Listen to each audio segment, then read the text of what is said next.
Hey guys, I'm Ted, here to give you another lecture, and for today's lecture, we're going to wrap up our examination, our purview of civil rights cases from the 19th century, from the late 1800s. Now, before we do that, I would just like to do a quick recap on what we discussed in our last lecture. So in our last lecture, we looked at two cases. We looked at the civil rights cases of 1883, and we also looked at the Crookshanks case. The Crookshanks case involved the legal case that developed, that ensued after the Colfax massacre, and ended with the Supreme Court rejecting the overturning the conviction of three of the men, the only three men who have participated in that attack, who have participated in that massacre, namely William Crookshanks, the man who gives his name to the case. We also looked at the civil rights cases of 1883, those five cases that came before the court jointly and were decided jointly, and the sort of a dropping of all convictions and the releasing of the people convicted under the Civil Rights Act of 1875 for violating the equal protection clause and due process clause of the 14th Amendment, and violating those rights for African Americans by refusing them service at railroads, inns, theaters, and restaurants in the states of New York, Missouri, Kansas, Tennessee,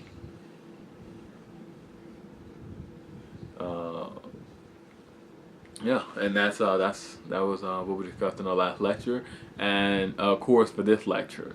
We will open with looking at perhaps one of the more interesting civil rights cases of the 19th century, and this case involves a man named Yik Wo. This case, Yik Wo v. Hopkins, concerns a Chinese immigrant, Yik Wo, who operated a laundry in San Francisco. Now, back in 1880, the San Francisco Board of Supervisors passed a law that made it unlawful to operate a laundry without permission from the city's fire marshal, unless the laundry facility was located in a building constructed out of brick or stone. Now, at the time, only 10 laundries were housed in brick or stone buildings in San Francisco, and it is relevant to point out that there was an enormous amount of hostility directed toward Chinese immigrants at this time. This pressure was so great that Congress eventually had to pass the Chinese Exclusion Act of 1882, which prohibited further immigration from China. This was the social and political environment in which Yik Wo and other Chinese launderers attempted to receive licenses from the San Francisco city fire marshal. Now, the fire marshal denied all of the Chinese applicants, while granting licenses to all but one of the European American applicants. Now, Yik Wo refused to obey, and he refused to obey in order to close his laundry, and an order was given for his arrest. A warrant was given for his arrest, and he was jailed for refusing to pay his fine of $10. Now, Yik Wo decided to file a habeas corpus suit against the county sheriff, a man named Hopkins. Now, Yik Wo lost this case against Hopkins. Yik Wo, his lawyer, a man named Paul McAllister, undeterred, filed suit with the United States Supreme Court back in 1886. McAllister claimed that the California courts had violated the 14th Amendment's Equal Protection Clause, resonated with the court, and the court reversed Yik Wo's previous conviction in a unanimous decision. Justice Stanley Matthews, wrote the court opinion, and he wrote an opinion that rejected the city's claim that it had not singled out one particular group for discrimination. Matthews further explained the court's stance through the law He further explained the court's stance through his opinion, and he stated that though the law itself be fair in its face and impartial in its appearance, if it is applied by public officials with an evil eye and unequal hand, to allow for unjust discrimination for persons in similar circumstances, this denial of unequal justice is still within the survey or purview of the Constitution, meaning that what they had done basically accounted to what the court was viewing as state-sponsored discrimination. So the court was free to act. And now it appeared with that decision that the court was embarking on a new stance regarding racial or ethnic discrimination. The Yick Wo case was clearly decided based on the intended purpose of the 14th Amendment. Now, this decision proved to be a momentary pause. Has 10 years later, the court ruled to uphold a Louisiana law defending public racial segregation and discrimination. This case, Plessy v. Ferguson, will become a landmark case. This case involved one of the local Jim Crow laws that the Louisiana Redeemers had passed to reinforce white supremacy after Reconstruction ended. Now, we have covered Jim Crow in previous lectures, so I won't really go into too much detail explaining what Jim Crow was. I will say right now that the name first appears in the 1830s when a minstrel performer known as Daddy Rice introduced the character Jim Crow. Jim Crow was a shuffling, grinning African American man who spoke in an exaggerated African American dialect, much like the racially stereotypical radio and television programs of the early 20th century. One thinks of the Amos and Andy show, for example. Now, Jim Crow became synonymous with American segregation in the 19th century and remains so. The laws passed by Redeemers were multi-purposes. They were multifaceted and multi-purposed. They upheld the principles of white supremacy and black inferiority, and they served to preserve the social traditions, customs, heritage, and heritage of slavery, and of the black codes from the slave era, and from and lastly, they catered to the racially charged ideas of political leaders and their political basis to keep the races separated in all public places. Now, what would eventually become known as the Plessy case began in 1890 when the Louisiana State Legislature passed a law called the Separate Cars Act. This law explicitly stated that rail cars were to be seated, and that the seats were to be assigned on ethnic grounds. This law also mandated that railroads were to provide equal but separate seating for races, but it did not define the term race. The law left the job of assigning seats to conductors, and shortly after the laws passed, African Americans in New Orleans organized a community test to check the constitutionality of the law. Now, most of the members of this committee were members of the gens couleur Creole, or simply African Americans of mixed African, French, or African Spanish ancestry. The gens du couleur Creole were typically members of the middle and upper class of the African American community in Louisiana, with many having professional careers. Many were lawyers and doctors and such on, and so forth. Members of the gens du couleur Creole were also fair-skinned, and it was not uncommon for them to simply pass into European American society, either within the state of Louisiana or in other communities. Now, one such gens du couleur Creole Louis Martinet, was a prominent lawyer, and he began setting about looking for a volunteer to bring about a test case that could be used to challenge the state law. And he found a willing participant in Homer Plessy. Now, Plessy was a gens du couleur Creole, and Plessy often passed for white. He was 7th 8 European, meaning that he had 7 European great-grandparents and 1 African-American great-grandparent. Plessy was very fair-skinned and could easily have passed racially, like many other members of the gens du couleur Creole community.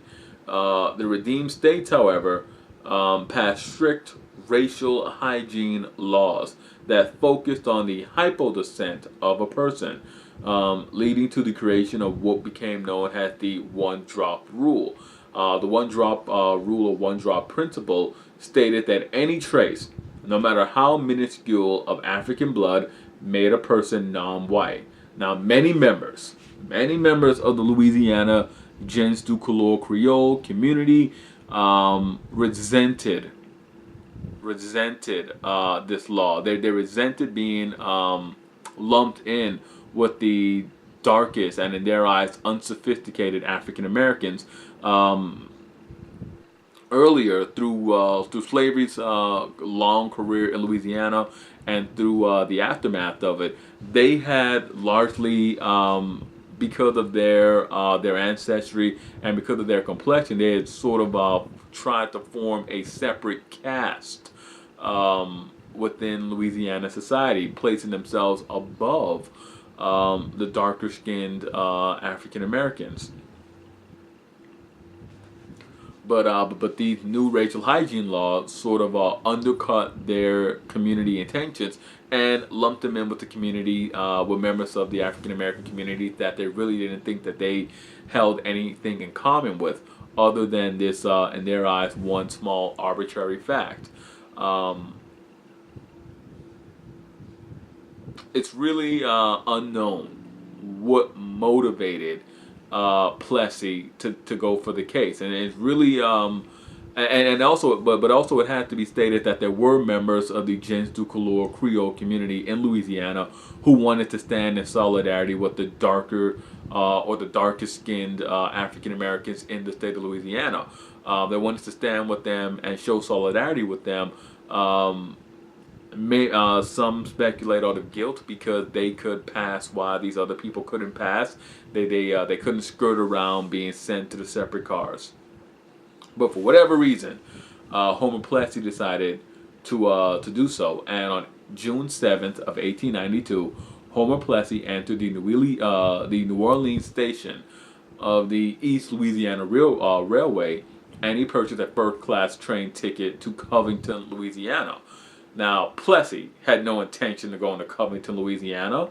He had made arrangements previously, prior, with the railway's officials to be arrested as part of the test case. Now, Plessy entered the first-class train car, took his seat. He was then asked by railway officials to leave the train car and head toward the segregated car. When he refused, he was arrested and sent to the New Orleans City Jail. Now, Plessy was arraigned, and he was brought before John Ferguson, a judge on the city's criminal court. Martinet had already recruited Albion Touré, who at that time was the most prominent civil rights attorney in the Republic. And Touré had agreed to represent Plessy pro bono, or for free. Touré was a former United States veteran and a very vocal opponent of the emerging Jim Crow racial segregation practices. He was militant, persistent, and attracted a wide following during his career as he championed racial equality. Touré filed a motion arguing that the Separate Cars Act violated the 13th and 14th Amendments by imposing on Plessy a badge of servitude. He also argued that the Separate Cars Act dispossessed Plessy of the privileges and immunities of citizenship granted by the constitutional amendments. Now, the New Orleans city lawyer, a man named Lionel Adams, defended the law as a reasonable exercise of the state's police powers to protect the public health, safety, welfare, and morals. Adams wanted to really just sort of vent in the case. It seems he went on to state that that the law was justified on the grounds that the foul odor of blacks in close quarters justified their separation from whites. Ferguson sided with Adams. He denied Torjay's constitutional challenge to the law, citing rulings in the Slaughterhouse case of 1873 and the Civil Rights case of 1883. Undeterred, Torjay filed an appeal with the Supreme Court against John Ferguson.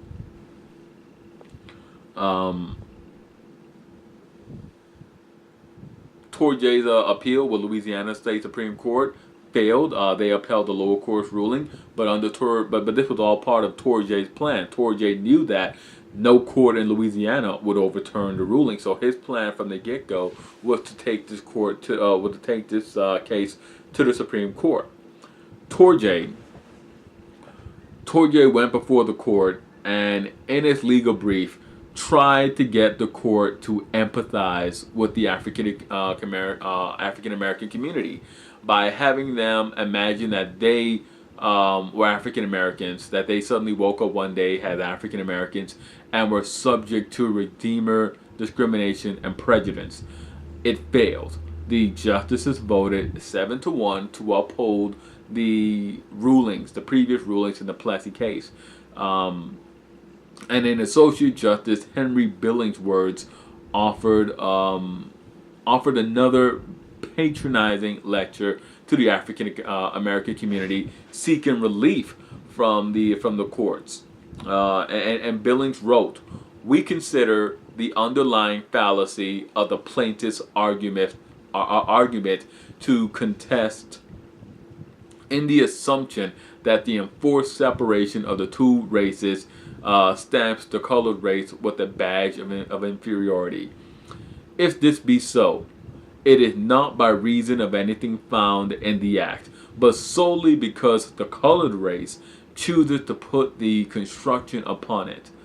Brown then attacked Torjay's argument by stating that the 14th Amendment did not ban all state-enforced segregation, stating that the Louisiana state legislature needed only a reasonable basis for their segregation laws.